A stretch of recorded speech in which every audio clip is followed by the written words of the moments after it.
Howdy team. Today we're going to be talking all about the 6 problems and challenges that most advisors and business owners face. Having worked with business owners specifically since 2016 in my mortgage brokerage, and then been coaching hundreds of advisors and business owners since 2019, whether you're a startup, whether you're growing, or potentially whether you're scaling to 7 figures, I believe these 6 problems and challenges are ones that you're either facing right now, have faced in the past, or going to face in the future. And when you can understand them, that you've not had the education that you need in and around these areas, and if you can learn some skills, some development, and make marginal gains, then slowly but surely you'll make improvements. So the first one is lead generation. You know, the most important thing in your business, in my eyes, is getting new leads and inquiries into the business. You might be great having worked as an employee or first starting out from first conversation through to completion of the deal or the sale, and maybe even ongoing retention of that particular client. That's one sales process, but there's a whole lead generation sales process and customer journey that comes long before that. And we've got social media, we've got content marketing, we've got SEO, ads, emails. There's hundreds of different ways in which you can attract your ideal client to increase your business sales. Second one is time management. And that leads into work-life balance. The number of people that I speak to and number of clients that struggle with managing time. You know, I've spoke before about chunking time, where you work in little sections. There's a Pomodoro effect where you work for 45 minutes and you take 5 or 15 minutes off and then you come back and go again. You know, I like working task focused. So I focus on a specific task for as long as it needs to take to get it done, not longer than an hour and a half, and then get out and change environment and change space. You know, getting your time management during the day right is absolutely vital, but also thinking about your work-life balance. Now, in 2016, when I started all over again, my work-life balance was secondary because I had to go from a 7-figure business to starting all over again. So work-life balance comes over time, but I also believe in short-term pain for long-term gain. You know, working smart, making sure that you are putting the school things in your diary, that you're taking regular holidays, that you're having time off, because it's in that time and space that you get new, renewed ideas. The third is a lack of systems in your business, and more so automation. Again, my belief is you need to define what the process is for every single task. And I did an episode a couple of weeks ago about how I'm training my PA and how we're creating our processes. But when you've built your processes, you need to have a system, whether it's managing your lead generation, whether it's managing your customer journey, and then you need to put automation in. Things like when you change stage in your sales process, an email goes, a text message goes. These things remove repetitive tasks and improve your time management and enable you to have better work-life balance. So I believe that 2 and 3 really do go hand in hand. The fourth, which was my biggest mistake for 10 years up until 2015, you know, I was relatively confident. I was building my businesses on spreadsheets, but there was lots of areas in which I wasn't confident and I didn't develop my skills. So number 4 is about confidence and skill development, but developing your skills in the right areas that have the most profound impact. And as you go from self-employed to business owner, you know, to entrepreneur, as your team grows from 1 to 2 to 3 to 5 to 7 to 9, there's new skills. I love the saying, new level, new devil. And when you've been on a journey and you've been there before, it's much easier to get there again. But when you're going to a new place and you've never been there, you come up against different challenges and different problems. And that's where, when you begin to notice that you lack confidence, that means to me that you need to enhance your skills and know which skills to develop to keep moving forward and growing. The 5th is a huge one. No one teaches you how to have a clear business strategy. You know, I just looked at my spreadsheets up until 2015 going, great. I know that if I spend X, I'll get this many leads. If I sell Y, I'll make this much money. And, you know, that will give me Z profit. And we used to manage conversions and all these kind of things. We built a team of 15, absolutely hated the business because there was no direction. There was no strategy. I spoke again on a few episodes ago about when you look at farming or you look at the football season or you look at all these different other industries, there has to be a routine and a rhythm that they're working to. So clearly defining, what you're doing, why you're doing it, documenting it, so that if you died tomorrow, in the most extreme example, could somebody else put that strategy into place? If not, then it's not clear enough, it's not defined enough. And you ultimately want to think about, Lego or a recipe. All of these areas of lead generation, time management, lack of systems, confidence, skill development, having a clear business strategy. When you go and buy a Lego piece, or you're going to bake a cake, you get all the ingredients and all the Lego pieces. You've got an instruction manual that tells you how to put it together, and you do it over a period of time. And guess what? You end up with a cake or a piece of Lego at the end. I can't hang a curtain pole. To save my life, I am rubbish at DIY. But I'll tell you what, give me an electric drill and give me an IKEA flat pack and some instructions, and I will put that stuff up quicker than majority of people.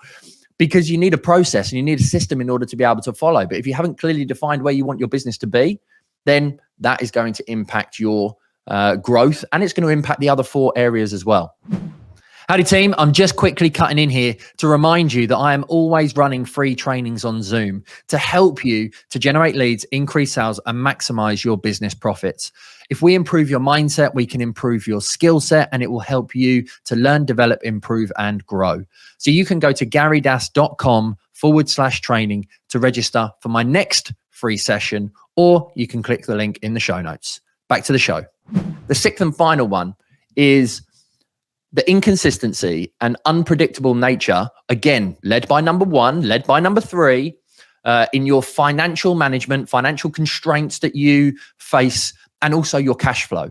Knowing when to recruit, when to hire, how to monitor the numbers and know based on your strategy who you need next, when to do it is the right time. In the last couple of weeks, I've recruited 3 people onto my team because I know predictably what my income's going to be. We've got cash flow forecasts. We've got a clear business strategy. I've developed my leadership skills, so I know how to look after those individuals. It's really different at the level I'm at now compared to when I first started. As a pure example in leadership, the fear is delegation. I've been there too. I hated giving things away because I always worried that they weren't going to do it as well as me. But as you begin to grow and you want to effectively let go, delegate in order to be able to elevate yourself, I've come to realize that you need people who can manage specific areas of your business. So Jamie, my new advisor, he's doing fantastically well after 2 weeks. He's managing the clients and he's already written, 6 or 7 grand. Zoe's come in as my new PA on the financial side, and she's dealing with our advisors. I'm delegating tasks to her. She's got 6 years worth of experience. I can literally leave her within our tracking of Trello and within our CRM system. She's on it. And the conversation and the communication is vital that we're having every single day. Camilla on my success side, on the training business. No, she's looking after our clients. She's booking our events. She's organizing everything. Emma with all my online stuff. When you get people with a certain level of skill set and confidence, and when you work with them to put processes and systems in place, when you've got a clearly defined business strategy and you can get everybody aligned to that business strategy, you begin to find that your time management improves and your work-life balance changes. And this is really the mindset switch that took me over a decade to go from advisor to business owner. And I still do some advising. I still make some money. But the key thing is focusing on all of those 6 areas and not trying to, change the world in a day. It's about looking at what marginal gains you can make, what improvements you can do, what area are you going to put time, energy, and effort into over the course of the next couple of weeks or couple of months that's going to enable you to move your business forward. And I believe that with the right mindset, you can work on the right skill set and you will achieve your definition of success. So many mistakes in business over the years, but it is truly possible to have an amazing life, to get fit and healthy, to have time for working out or exercising or doing fun things with the kids, 2-3 hours worth of a day, to make a decent living and to live a lifestyle that you absolutely love, having regular holidays, seeing family, friends, and not feel stressed, anxious, worried. But it all comes back to these 6 areas and a whole host of other things that I've learned over the years. So I hope that your takeaway from this is to write down those 6 things and think, which one do I need to focus on the most? Maybe reorder them for your priority and start putting it into practice. Because I say, if you can improve one particular area in the next 90 days, even 2 or 3 areas in the next 90 days, and focus on just consistency, dedication, and commitment to learning, developing, improving, testing yourself. If you fall off the wagon with your time management, coming back to it, posting once a day, clearly laying out and defining what you want from your business in the next 12 months, 3 years, 5 years, what you want your lifestyle to look like. Understanding, Profit First is a great book when it comes to cash flow and financial management.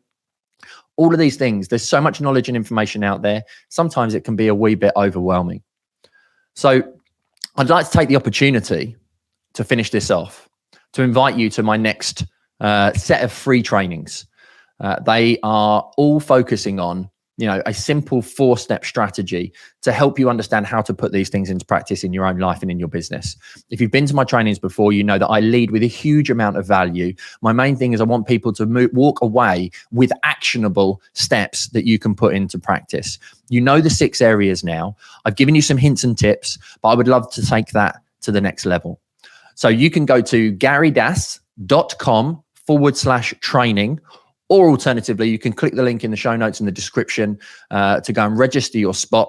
If you're watching this later or you're listening to this later, you'll see it redirected to a page for a waiting list for our next event. We've got 2 or 3 coming up at the time of recording this. I'm consistently running free trainings to help you generate leads, increase sales, and maximizing profit. And I'm taking all the insights from my clients who are getting fantastic results, like Josh, who's gone from 40 grand a month to 120 grand a month in the space of 17 months of working together, going through the strategies that I've put into practice in my own business and I'm teaching to others now. Rachel, who has just had her best written month ever, and in 2022 had 11 weeks holiday and only worked 29 hours per week. Tom, another one who's just hit £109,000 in 10 months working with us, having only gone self-employed in June 2022 and joined us in the August of 2022, within 10 months, banked in excess of 100 grand. These things are truly possible, but nobody teaches you when you go from employed to self-employed how to become a business owner. You can be fantastic at your job, but there's new skills, there's new confidence, there's new things you need to learn. And when you understand what those things are, which is what we discuss at my trainings, then you can begin to make massive moves forward, improve your mindset, improve your skill set, and take yourself to the next level for your definition of success. Thanks very much indeed for tuning in. Look forward to seeing you at the training. Remember, now's the time to become pro.